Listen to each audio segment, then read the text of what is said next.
आजचा सगळ्यात महत्त्वाचा मुद्दा, चर्चेचा मुद्दा। मंडळी, ज्या पुणे जिल्ह्यातल्या यवतमध्ये तुकोबांची पालखी मुक्कामाला असते, ज्या पालखीच्या सेवेत मुस्लिम सुद्धा असतात, सामाजिक सलोख्याच्या अनेक वर्षांच्या परंपरेला एका दारुड्याच्या कृतीनं, माथे फिरूच्या स्टेटसनं नख लागलं। सामाजिक सलोख्याचं उदाहरण ज्या शहरानं पिढ्यानपिढ्या दिलं, त्या शहरात आज दंगल उसळली। घरं तुटली, दुकानं फुटली, माणसं पेटली। बघता बघता शहर पेटलं, सामान्यांचे हाल झाले, माणसं एकमेकांच्या जीवावर उठले। काही पोलिसांनी कुटली, काही निसटली, अनेक भेदरून घरात बसली। ज्यांचा काहीच संबंध नव्हता तीही भरडून निघाली। दंगलीत जे घडतं तेच घडलं। आज यवत पेटलं, आधी अमरावती, नागपूर, नाशिक, परभणी पेटलं। कोल्हापूर नगर, श्रीरामपूरमध्ये तणाव निर्माण झाला, महाराष्ट्रानं बघितलं। या घटना ताज्या आहेत। या सगळ्या घटनांच्या मुळाशी काय माहिती आहे? एक कुठल्या तरी माथे फिरूची पोस्ट, कुठल्या तरी टिनपाट माणसाचं स्टेटस, कुठला तरी दारुडा, कोणीतरी सामाजिक मनोरुग्ण। प्रश्न आहे, समाज म्हणून आपल्या सगळ्यांच्या भावना इतक्या तकलादू, इतक्या स्फोटक झाल्यात की कुठल्या तरी एका भुरट्या माणसाच्या स्टेटसनं, दारुड्याच्या कृतीनं शहर पेटावं, महाराष्ट्रानं पेटून उठावं। वर्षानुवर्ष जपलेला आपला सलोखा कुठल्या तरी थुकरट माणसाच्या एका पोस्टनं मोडून पडावा।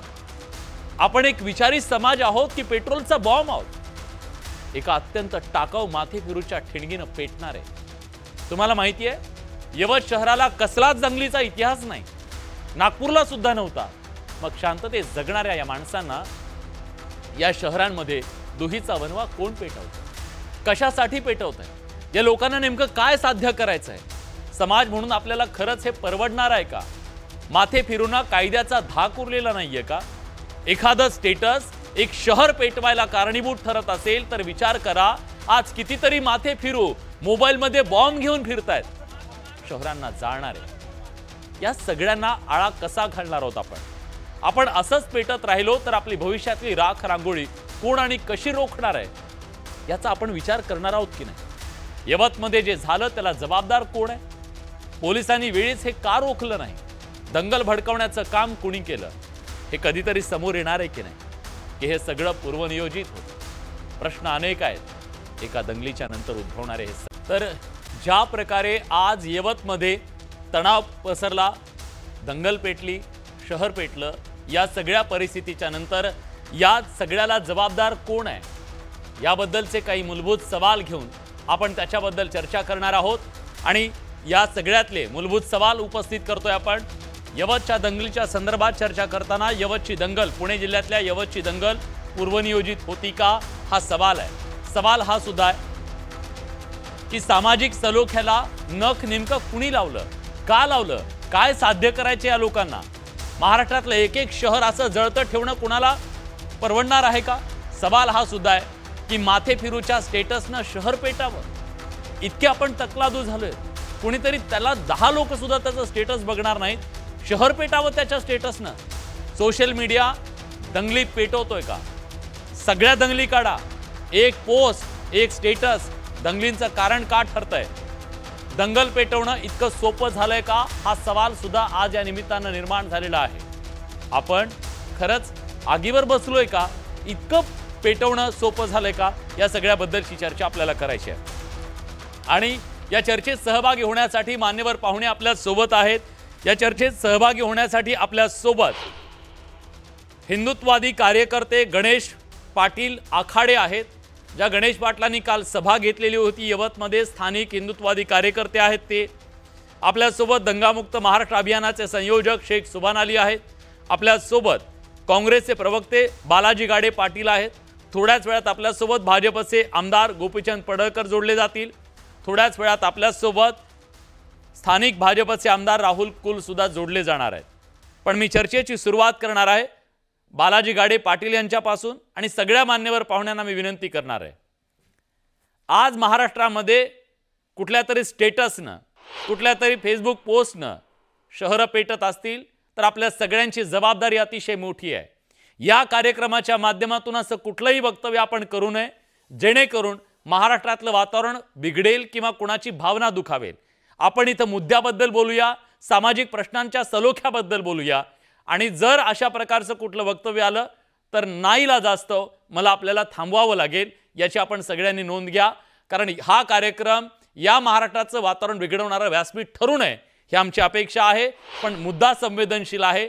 एक एक शहर महाराष्ट्रातलं पेटतंय, त्यामुळे त्याच्याबद्दल तितक्या संवेदनशीलपणे चर्चा होणं गरजेचं आहे. त्यामुळे आपल्या सगळ्यांना विनंती केली, आपण मान्यवर पाहुणे आहात, आपला सन्मान ठेवून मी आपल्यालाही सांगतोय. गणेश पाटील आखाडे आपल्या सोबत आहेत. गणेशजी, जे यवत तुकोबांच्या पालखीसाठी आणि तिथल्या सामाजिक सलोख्यासाठी आम्हाला माहिती आहे, जिथं सेवेकरी सगळ्या धर्माचे असतात हे आम्ही बघितलं, भाकरी जातात आम्ही बघितलं. प्रश्न असा आहे, ज्याला इतिहास नाही, ज्या शहराला कुठलाही, ज्या गावाला, ते शहर आज असं अचानक का पेटलं? कुणी पेटवलं? नमस्कार. नमस्कार. 26 जुलै रोजी रात्री 1:30 ते 2च्या दरम्यान एक जिहादी वृत्तीचा व्यक्ती अमीन सय्यद हा दारुडा होता. ह्याने मूर्तीची विटंबना केली. मूर्तीची विटंबना केल्यानंतर चप्पल आणि मोबाईल मंदिरात ठेवतो आणि तो बाहेर जातो निघून. तो गावाच्या बाहेर गेला नाही, तो गावातच होता. मग त्याला कोणी रसद पुरवली, त्याला जेवण कोणी दिलं, तो रात्रीचा मुक्काम कुठं करत होता, हे प्रशासनाला काल परवा घावला, प्रशासनाने पकडला. पण ह्याच्या मागचा कलाकार हा कोणी मदत करणार त्या व्यक्तीला? कारण तो हा 2-3 महिन्यापूर्वी जमातीला जाऊन आलता आणि पूर्वी तो चांगला होता, सर्व समाजामध्ये उठणं बसून त्या व्यक्ती चांगलं होतं. जमातीला जाऊन आल्याच्या नंतर त्याने हे कृत्य का केलं, असा माझा पहिला प्रश्न आहे. बर, मग त्यांनी हे कृत्य केल्याच्या नंतर कमीत कमी त्यांनी हे जाणीवपूर्वक कृत्य केलं असेल तर त्यांनी दारूच्या व्यसनामध्ये जर केलं असतं किंवा कसं, तर तो इथं राहिला असता का? तो गाव सोडून बाहेर लांब गेला असता कुठंतरी, तो गावाच्या परिसरातच करायला. आमचा तर असा आरोप आहे, तिथं जी मशिदी, त्या मशिदीच्या तळघरामध्ये त्याला पोचला काही ठराविक लोकांनी तिथल्या गावातल्या. त्याला रात्री 12-12:30च्या दरम्यान रिक्षामधून भाकरी जात होती. हे कोण भाकरी देत होतं त्याला? ह्याची पण सखोल चौकशी झाली पाहिजे ना. पण ही चौकशी कोणी करायला हवी?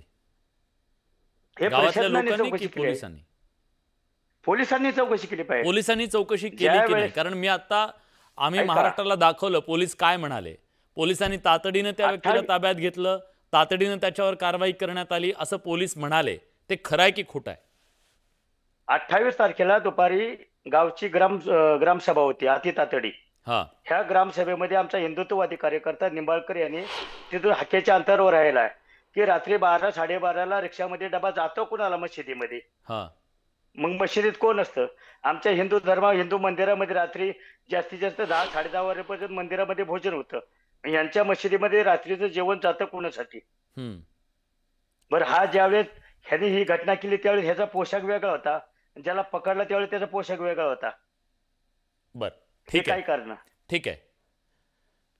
शेख सुभान अलीजी, अनेक वर्ष तुम्ही या महाराष्ट्रामध्ये काम करताय, दंगा विरोधी अभियान राबवताय. या महाराष्ट्रामध्ये असं का होतंय?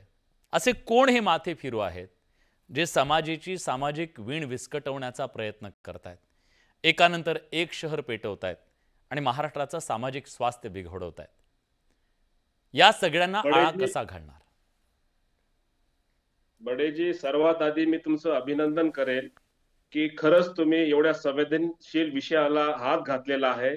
महाराष्ट्रामध्ये सामाजिक सलोखा अबाधित राहावा या उद्देशाने हे जे आपण दंगल म्हणून हे शब्द वापरतोय, मी मागच्या 15 वर्षापासून दंगल मुक्त अभियानाचा संयोजक या नात्याने महाराष्ट्रात छत्रपती शिवाजी महाराजांच्या विचाराने सर्व जाती धर्मामध्ये बंधुत्व निर्माण करून राष्ट्रीय एकात्मता, सामाजिक एकात्मता सशक्त राहावी यासाठी प्रयत्न करतोय.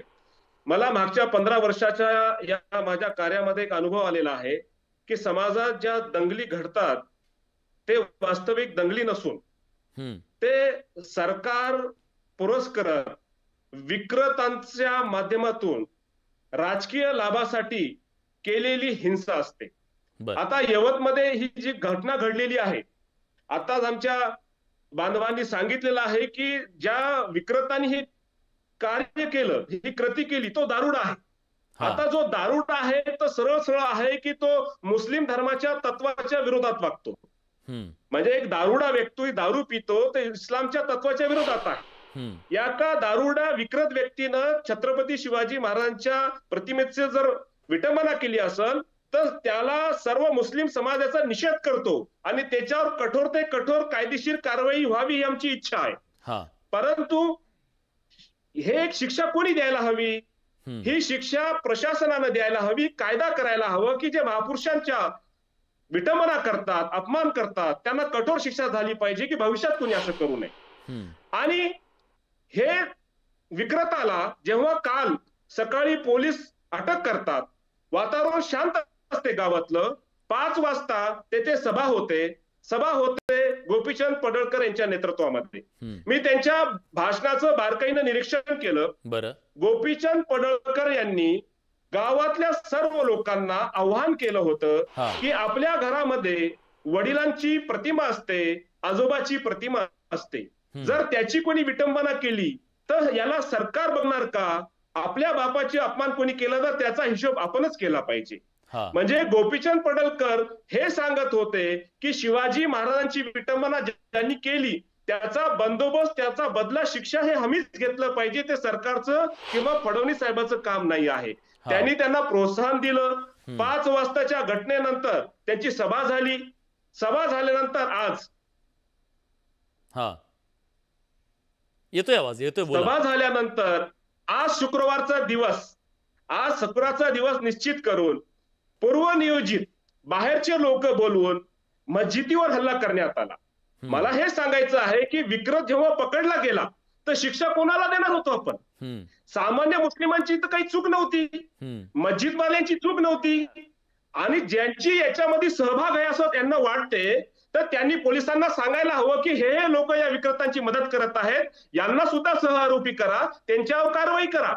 परंतु पडळकर साहेबांनी चितवलं समाजाला आणि सांगितलं की या समाजाचा बदला तुम्ही घेतला पाहिजे. विकृत पकडलेला असताना सुद्धा मस्जिदवर हल्ला झाला आणि सर्वात महत्वाची गोष्ट, मुस्लिमांना मारण्याचं, त्याचं नुकसान करण्याचा जो हेतू होता, तेथे स्वप्नील यादव म्हणून एका मराठा समाजातल्या तरुणाची बेकरी जाळली याची बातमी ऐकली मी. कारण त्याच्या बेकरीमध्ये मुस्लिम कामगार होते. आता मला सांगा, जर स्थानिक लोकांनी त्यांची बेकरी जाळली तर त्यांना माहित असलं असतं ना की ही बेकरी एक स्वप्नील यादव. मला वाटतं आपण थोडेसे उल्लेख, आडनावं, नावं हे थोडेसे टाळले पाहिजेत. आपण 2 समाज म्हणूया, 2 धर्माची नावं घेतली नाही पाहिजेत. पाटील साहेब, मी येतो तुमच्याकडे. आमदार राहुल कुल आपल्या सोबत आहेत. राहुलजी, माझा आवाज तुमच्यापर्यंत पोहोचतोय? एक मिनिट झाला, मी जॉईन होतोय. हा, मी येतो तुमच्याकडे. तोपर्यंत गणेश पाटील आपल्या सोबत आहेत. गणेशजी, तुमचं म्हणणं मांडा. पण हे मांडत असताना कृपया मी पुन्हा एकदा सांगतोय की आपण कुठे बोलतोय, कुठल्या चॅनलवर बोलतोय, याच्याबद्दलची प्लीज जरा काळजी घ्या. आता शेख साहेबांनी सांगितलं की काल गोपीचंद पडळकर साहेबांचं भाषण झालं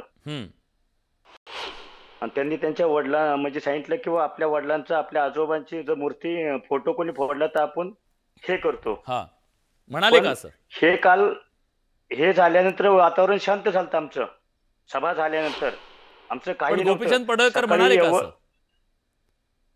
म्हणले ना, आपल्या वडिलांचा, आजोबांचा, पंजोबांचा जर फोटो कोणी फोडला तर आपण शेतात सांगतो का? पण हे ज्यांनी त्यांनी करे. एक ऐका माझं, मग राज्य कुणाचं आहे? शासनाचा आहे? त्याच्यावर विश्वास नाही का? कुणाचं? गोपीचंद पडळकरांचा विश्वास नाही का राज्यातल्या शासनावर, पोलीस यंत्रणेवर, यांच्यावर? विश्वास आहे ना पडळकर साहेबांचा. असं कोण म्हटलं नाही पडळकर साहेब? मग ते कशाला सांगतायत लोकांनीच कायदा हातात घ्यावा म्हणून? तुम्हीच म्हणताय ना ते असं म्हणाले म्हणून. ऐका, कायदा हातात घ्यायला नाही सांगितलं. पडळकर साहेब काय म्हणले की आपल्या आजोबाचा फोटो फोडला किंवा पंजोबाचा फोटो पडला तर आपण ओरडत कुणाला सांगत नाही, पण ह्याची सगळी चौकशी प्रशासन करेल. भाई खोटे बोलतात. पण भाईंना माझी एक विनंती आहे, आज सकाळी व्यवस्थित चालू होतं. मी सकाळी 7:30-8च्या दरम्यान चहा प्यायला गेलो. पूर्ण चालू होतं. ज्या सोशल मीडियावर जी पोस्ट पडली की हिंदूंचे पुजारी, 60 वर्षाचा पुजारी लहान बालिकेवरती अतिप्रसंग करतो, ह्याच्यामुळे ही पोस्ट कोणी टाकली ही पोस्ट? म्हणजे कोण होता हा? काय म्हणजे खूप मोठा नेता होता त्या परिसरातला? अजिबात नाही. अब्दुल सय्यद नावाचा. ऐका, आता ह्याच्यामध्ये छत्रपती मूर्ती होणार आमीन सय्यद. हॅलो, हा हा, आवाज येतोय का? मला सांगा, हे स्टेटस ज्याने कोणी ठेवला असेल तो काय समाजातला खूप मोठा प्रतिष्ठित होता का? कोण होता ही व्यक्ती? नाही, एक माथे फिरू असेल ना कोणीतरी? माथे फिरू नाही, हा, चांगला समाजात वारतो. बरं ठीक आहे. राहुल कुल आपल्यासोबत जोडले गेलेले आहेत. येतो गणेशजी, येतो मी तुमच्याकडे, कारण त्यांचं डिस्कनेक्ट झाले होते. राहुल कुलजी, आरोप गंभीर आहे.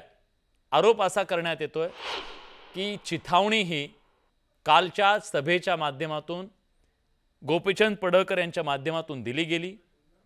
तुम्ही स्वतः रडत जाऊ नका, तुम्ही शिक्षा दिली पाहिजे असं सांगितलं गेलं आणि नंतर ही परिस्थिती बिघडली असा आरोप आहे. तुम्ही त्या सभेला होतात का? अशा प्रकारचं वक्तव्य झालं का? आणि त्या वक्तव्यातून वातावरण तापलं का?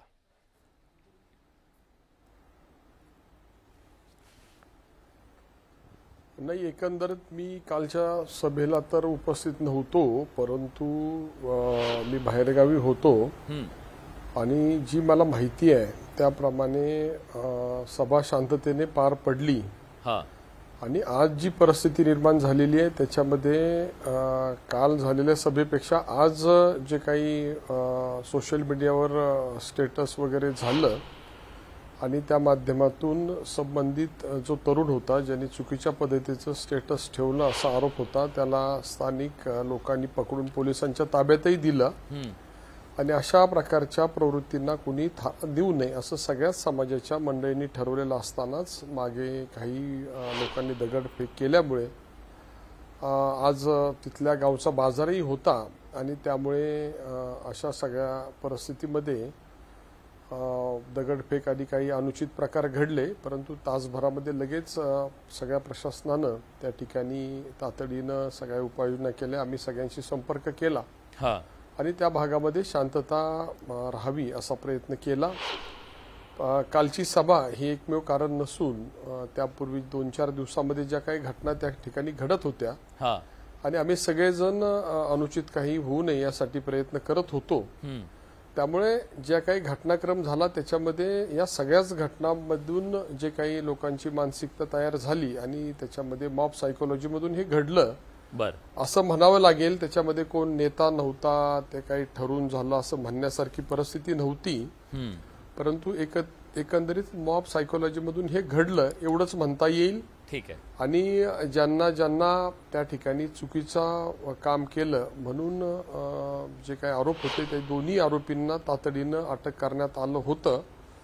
आणि निश्चितपणे समाज एकत्र झाला हे जरी खरं असलं तरी फक्त कालच्या सभेमुळेच हे घडलं असं म्हणता येणार नाही. ठीक आहे. तर एकंदर त्या परिसरातील काही तरुणांनी त्याच्यामध्ये आक्रमक भूमिका घेतल्यामुळे हे घडलं असं म्हणलं तर वावगं ठरणार नाही. ठीक आहे. बालाजी पाटील आपल्या सोबत आहेत. मी येतोच सुबनाली तुमच्याकडे येतो. मला बालाजी पाटलांना चर्चेत अजून मी त्यांना घेतलं नाही. मॉब सायकोलॉजी या सगळ्यासाठी जबाबदार होती असं आमदार महोदय म्हणाले.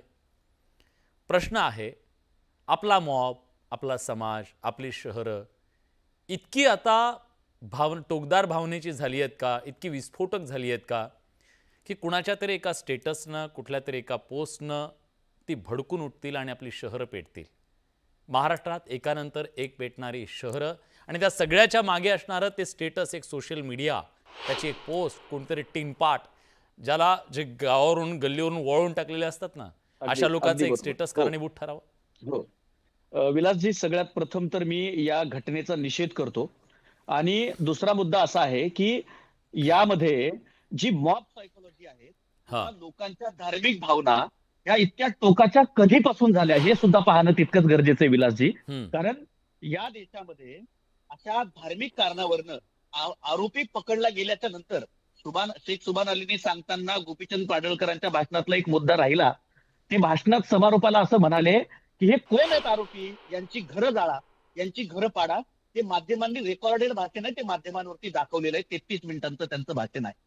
त्यामुळं संग्राम जगताप सुद्धा काय म्हणाले की एकीकडे छत्रपती शिवाजी महाराजांच्या सन्मानात ते सभा घेत आहेत आणि त्या सभेमध्ये संग्राम जगताप असं म्हणाले की जो हिंदू हित की बात करेगा, आणि म्हणून मतदान कोणाला करायचं. म्हणजे एकीकडे शिवाजी महाराजांच्या सन्मानात सभा हे घेतल्याचं दाखवतायत आणि दुसरीकडे सांगतायत की तुम्ही भाजपनं मतदान करा.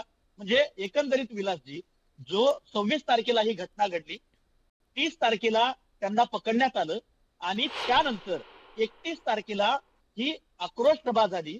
त्यामध्ये गोपीचंद पडळकर आणि संग्राम जगताप यांनी भडकाऊ भाषणं केली. मी यवतमधल्या नागरिकांशी बोललो, सामाजिक कार्यकर्त्यांशी बोललो, पत्रकारांशी बोललो. विलासजी, हे सत्य तुम्हाला सांगणं गरजेचं आहे की त्या ठिकाणी ग्रामीण लोकांचं म्हणणं असं आहे की निषेधाच्या सभेमध्ये मुस्लिम सुद्धा होते आणि ज्या वेळेला मॉब चिडून त्या युवकावरती चालून जात होता त्यावेळेला त्याचा निषेध करणारे मुस्लिम सुद्धा होते.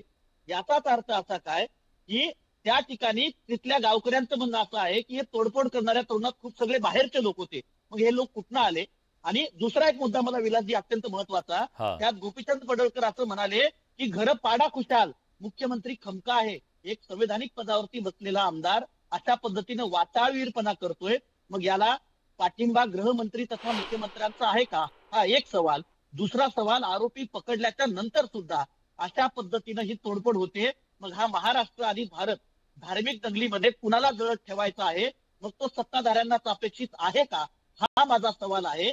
आणि तिसरा मुद्दा या ठिकाणावरती की हे सगळं घडत असताना या ठिकाणावरती तिथले आमदार नव्हते आणि बाहेरचे आमदार जाऊन तिथं सगळं घडवतायत. हे सगळं कसं दुरून दाखवण्याचा प्रयत्न केला जातोय आणि हे नियोजनबद्ध नाही, मी विचारतो, आमदार महोदय आपल्या सोबत आहेत, मी त्यांना विचारतो. बरं, पटकन एक कमेंट तुमची, पटकन एक कमेंट सुभान आली. बडेजी, गोपीचंद पडळकर साहेबांनी काल आपल्या म्हणजे सभेला उत्तेजित करताना सांगितलं की शिवाजी महाराज जसं चौरंगा करायचे तसा चौरंगा करा. आता आमची मुस्लिम समाजाकडून ही मागणी आहे की छत्रपती शिवाजी महाराजांची विटंबना करणाऱ्याला कठोर शिक्षा झाली पाहिजे. कारण आज संविधान लागू आहे, यासाठी कायदा हातात घेण्यासाठी मी समाजाला प्रोत्साहन देऊ शकत नाही. ते फडणवीस साहेबांनी स्वतः शिक्षा दिली पाहिजे. परंतु गोपीचंद पडळकर चौरंगा करा हे फक्त मुस्लिम समाजासाठी आहे का? जेव्हा कोरटकर पंत छत्रपती संभाजी महाराजाला अय्याश म्हणतात आणि त्याचा डिजिटल पुरावा आहे, नागपूरला एकही छत्रपती संभाजी महाराजांच्या सन्मानासाठी सभा होत नाही, कोरटकरचा चौरंगा करा म्हणून सांगण्यात येत नाही. आता मला हे सांगायचं आहे की फडणवीस साहेबांच्या आदेशानं पडळकर साहेबांनी ही सभा घेतलेली आहे आणि या सभेमध्ये जे असंविधानिक समाजामध्ये तेढ निर्माण करणारे आणि एका समूहाला दुसऱ्या समूहाच्या विरोधात प्रक्षोभक समजा भाषणाच्या माध्यमातून भडकणारे हे सगळे वाक्य पडळकर साहेबांचे त्यांच्या फेसबुक वॉलवर आजही उपलब्ध आहेत. तर याला फडणवीस साहेबांचं अप्रत्यक्ष समर्थन आहे किंवा त्यांच्या आदेशानं केलेलं आहे, पडळकर स्वतः म्हणतात. ठीक आहे, एक मिनिट. राहुल कुल आपल्या सोबत आहेत, तुम्ही स्थानिक आमदार आहात. खरं तर अशी जेव्हा सामाजिक परिस्थिती निर्माण होते तेव्हा आपण सगळेजण काय करतो तर ती परिस्थिती निवडावी याच्यासाठी प्रयत्न करतो. अशी काय गरज पडली? तुम्ही तिथं सक्षम आहात असं काय नाहीये की तुम्ही नवखे आमदार आहात, तुम्हाला तिथली माहिती नाहीये, आत्ता विधानसभेत आलेला आहात. इतक्या वर्षांची तुमची परंपरा, इतकी नाती गोती, तुमच्या एका शब्दावरती हे सगळं शांत होऊ शकतं, शमू शकतं. तुम्ही नुसतं आवाहन केलं तरी होऊ शकतं. बाहेरच्या आमदारांना येऊन तिथं आक्रोश, 2-2 आमदार, एक राष्ट्रवादीचे आमदार, एक भाजपचे आमदार, यांना तिथे येऊन आक्रोश सभा घेण्याची गरज का पडली? आणि जर इतकाच आक्रोश होता तर मग तिथं तुम्ही का नव्हतात?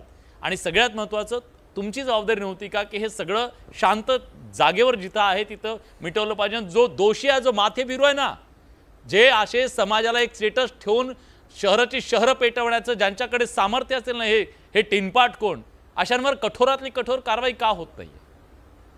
Please sir. Rahul sir please. हां, मी आता साधारणपणे तुम्हाला दौंडची किती माहिती आहे, म्हणजे आता जे काही 2-3 पॅनलिस्ट बोलत होते ते नक्की दौंडचे आहेत का नाही ह्याची मला माहिती नाहीये आणि त्यांना दौंडची किती माहिती आहे हेही माहीत नाही. आणि मी तिथं होतो मतदारसंघात की नव्हतो याचा दैनंदिन दिनक्रम त्यांना कधीपासून कळायला लागला हा माझा प्रश्न आहे. बर, मी गेले कित्येक वर्ष मतदारसंघात पूर्ण वेळ थांबणारा एक कार्यकर्ता आहे आणि यवत यांनी परिसरामध्ये जातीय सलोखा ठेवण्याचा प्रयत्न यापूर्वी आम्ही सातत्यानं केलाय आणि या सगळ्या 3-4 दिवसाच्या घटनाक्रमामध्ये मी सुद्धा सातत्यानं त्या ठिकाणी होतो. तुमच्या एका मताशी मी सहमत आहे की माझ्या मतदारसंघामध्ये येण्याचं स्वातंत्र्य सगळ्यांना आहे.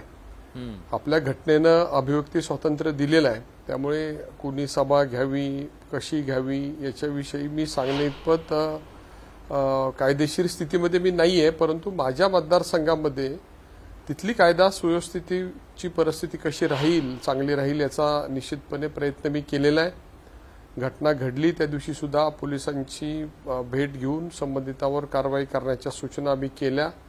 दैनंदिन 3 वेळा मी त्याचे फीडबॅक्स घेत होतो. सापडल्यानंतर कारवाई करण्यासंदर्भातली सुद्धा काळजी आम्ही घेतली. त्या ठिकाणी सगळं कायदेशीर व्हावं आणि कुणी कायदा हातात घेऊ नये याची सुद्धा मी त्या ठिकाणी सातत्यानं काळजी घेत होतो. पोलीस कमी कालच्या पडले सभेच्या वेळी पूर्वी सुद्धा संबंधित सगळ्यांशी चर्चा करून वातावरण मला माझं पूर्ण झालं तर मग मी सांग पुढच्या प्रश्नाचं उत्तर देईन. Please please. आता जी चर्चा चालली की दौंडमध्ये काय व्हावं, मी कुठं होतो, आता नक्की हे 2-3 लोकांना दौंडची किती माहिती आहे मला माहित नाही, परंतु मी जवळपास झालेल्या घटनेपासून रोज यवतच्या परिसरामध्ये आहे, संपर्क सगळ्यांशी करतोय, फोनवर बोलतोय, पोलिसांशी बोलतोय आणि आज सकाळपर्यंत सुद्धा मी सगळ्यांच्या संपर्कात होतो.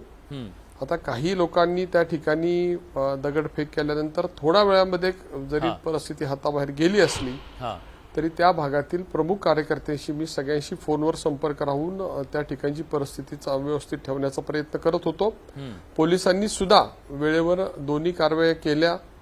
पहिल्या सुद्धा आरोपीला अटक केली, दुसऱ्या आरोपीला सुद्धा त्यांनी पोस्ट केल्यानंतर अवघ्या काही मिनिटांमध्ये अटक केली होती आणि याच्यामध्ये पोलिसांच्याकडून योग्य ती काळजी घेतली जाईल ह्या मी त्या ठिकाणी पाहिलं आणि माननीय मुख्यमंत्र्यांना मध्ये घेण्याचं काही कारण नाही.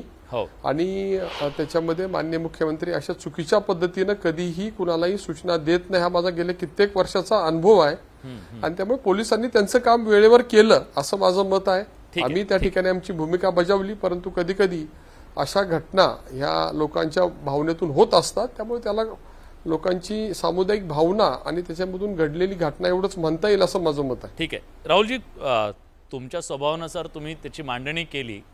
आमदार गोपीचंद पडळकर सुद्धा आपल्यासोबत जोडले गेलेले आहेत. गोपीचंदजी, तुम्ही येण्याच्या आधी इथं 2 आरोप झाले. तुम्ही केलेल्या भडकाऊ विधानांच्या बद्दल त्यांनी जे विधानं केली ती मी रिपीट करू इच्छित नाही. मला ते चॅनलच्या माध्यमातून आमच्या तोंडून ती विधानं पुन्हा जाऊ द्यायची नाही आहेत. पण वादग्रस्त विधानं, भडकाऊ विधानं, लोकांच्या भावना दुखावणारी विधानं आपण केली अशा प्रकारचा आरोप झालाय. स्थानिक आमदार तिथं असताना आपण तिथं जाऊन आक्रोश का केला? बाहेरून जाऊन आपण तिथं आक्रोश सभा का? मूर्तीची तुम्ही विटंबना करताय आणि मी भडकाऊ भाषण करताय म्हणून तुम्ही मीडियामध्ये सांगताय. हे कुठलं शास्त्र आहे तुमचं? छत्रपती शिवाजी महाराजांच्या मूर्तीला तुम्ही हात घालताय, एवढी हिंमत आली कुठून तुमच्यामध्ये? मग काय करायला? जर समजा एखाद्या माथे फिरून एखाद्या टिनपाट ठुकरट काय म्हणता येईल ती म्हणते अशा व्यक्तीनं जर छत्रपती शिवाजी कुणाची महापुरुषांची समजा विटंबना केली तर काय करायला पाहिजे महाराष्ट्रात? विषय हे माथे फिरूच कस काय पुढे आला? हा दारूडच कस काय पुढे आला? हे दारू पिणारे अनेक हजारो लोक असतात. मग सगळी लोक काय छत्रपती शिवाजी महाराजांच्या मूर्तीची विटंबना करायला जातात का? हे सगळं विषय नीटपणे 2 महिन्याचं सगळं याचं जे प्रकरण सुरू आहेत. पौंडमध्ये पुणे जिल्ह्यामध्ये अन्नपूर्णा मातेच्या मंदिरामध्ये चांद शेख नावाचा जो जिहादी गेला आणि त्यानं तिथं अनैसर्गिक कृत्य केलं. हे काय माथेफिरूचं कृत्य आहे का? इकडं सांगली जिल्ह्यामध्ये भवानीपूरमध्ये महादेवाच्या मंदिराच्या समोर जो नंदी आहे त्याची शिंग कापून टाकली, त्याचं कान कापून टाकलं. आता इथंच दौंडमध्ये हे प्रकरण घडलं. त्यांचं म्हणणं आहे गाव आहे तिथं महादेवाची पिन फोडून टाकली. मला एकच प्रश्न विचारा. देवेंद्र फडणवीस अकार्यक्षम आहेत असं त्यांचं म्हणणं आहे का? या महाराष्ट्राचे गृहमंत्री म्हणून देवेंद्र फडणवीस अकार्यक्षम आहेत असं पडळकरांना म्हणायचंय का? म्हणजे त्यांच्या क्षमता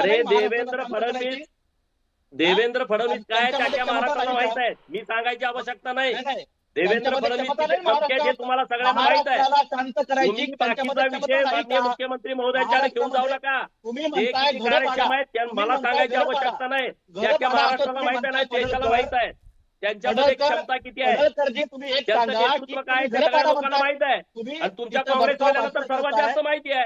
त्यांचं नेतृत्व रोज लोक प्रवेश करतायत. तो मुद्दा तुम्ही डायव्हर्ट करू नका. तुम्ही मुद्द्यावरती या. छत्रपती शिवाजी महाराजांच्या मूर्तीची विटंबना होणं हे तुम्हाला मान्य आहे का? या मुद्द्यावरती तुम्ही या. चर्चा करा आणि मग आम्ही वाचन केलं काय वाचन केलं दाखवा. पण गोपीचंदजी एक मुद्दा तर मान्य करावा लागेल ना. हे राज्य कायद्याचं आहे. इथं कायद्यानं गुन्हेगारांना शिक्षा झाली पाहिजे. तो माथी पेरू असू द्या, दारुडा असू द्या, दंगल पेटवणारा असू द्या, खुनी असू द्या, दहशतवादी असू द्या, जो कोणी असेल तो. इथं मग आपण त्यामध्ये सगळ्यांनी कोणाचं मिळून दुमत त्याला आहे? ठेचून मारायची तर व्यवस्था नाहीये, इथं त्यामध्ये कायद्याची व्यवस्था कोणाचं आहे. दुमत नाही, कायद्यानंच चाललं पाहिजे, कायद्यानं सगळ्या प्रक्रिया सुरू आहेत. पण तुम्ही काल तिथं 15-20 हजाराचा जमाव हिंदू समाज एकत्र आला असेल, त्यांच्या भावना व्यक्त करत असेल, त्याच्यानंतर दुसऱ्या दिवशी तुम्ही स्टेटस ठेवायची हिंमत करता. ही कोण आहेत लोक? हे एक पण स्टेटस दारुडे एक आहेत का? शहर जाळायला कारणीभूत हे ठरू पण शकतं. मनोरुग्ण आहेत का? हे कसं काय घडतंय?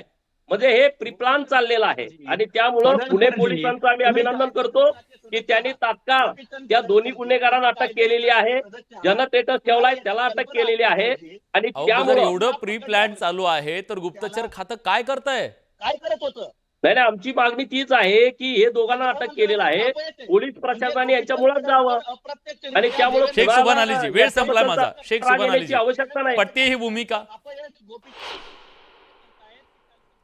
हा प्लीज. बघा बडेजी, हा. कालच्या जो घटना घडलेली आहे, हा. गोपीचंद पडळकरजी म्हणतायत की छत्रपती शिवाजी महाराजांची विटंबना झाल्यानंतर आपण शांत बसायचं का? अजिबात बसायचं नाही. महाराष्ट्रातल्या सर्व मुस्लिम समाजाकडून मी विनंती करतोय की आपण फडणवीस साहेबांना सांगा की जर छत्रपती शिवाजी महाराज, छत्रपती संभाजी महाराज किंवा अहिल्यामाता होळकर असतील, कोणत्याही महापुरुषाची देवी देवताची विटंबना जर कोणी करत असेल तर त्याला कायद्यानं कठोर ते कठोर शिक्षा द्या.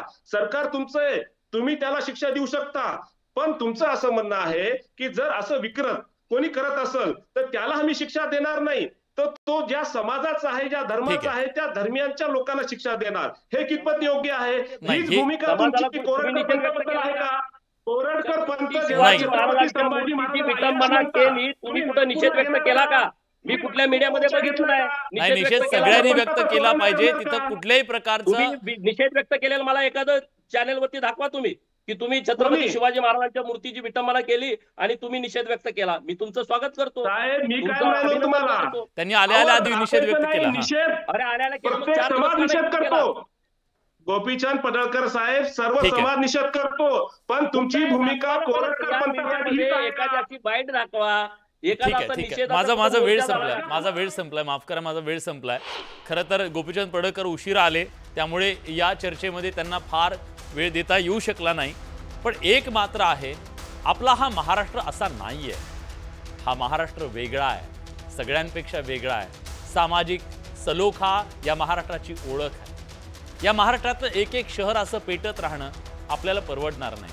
आपल्याला खूप मोठी अर्थव्यवस्था बनायचं आहे. आपल्याला या देशाचा कणा बनायचा आहे. या देशाच्या अर्थव्यवस्थेचा कणा बनायचा असेल तर आपल्याला इथं दंगलीचं वातावरण कदापि परवडणार नाही.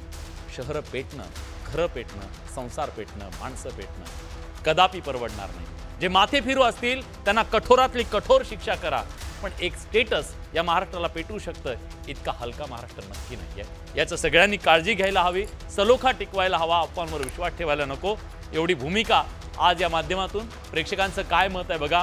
प्रेक्षकांचं म्हणणं आहे यवतमाळमधली दंगल ही पूर्वनियोजित होती का, याबद्दल 85% लोकांना वाटतंय होय, 15% लोकांना नाही असं वाटतंय. या राज्यामध्ये असं होता कामा नये, कारण हा महाराष्ट्र या देशाला दिशा देणारा महाराष्ट्र आहे. हे महान असं राष्ट्र आहे, ते महान ठेवूया, दंगल राष्ट्र नको, हीच आज सामान्य माणसाची भावना आहे. बडे मुद्देच्या चर्चेत आपण आलात, आपली भूमिका मांडलीत, त्याबद्दल सगळ्यांचे मनापासून आभार. धन्यवाद.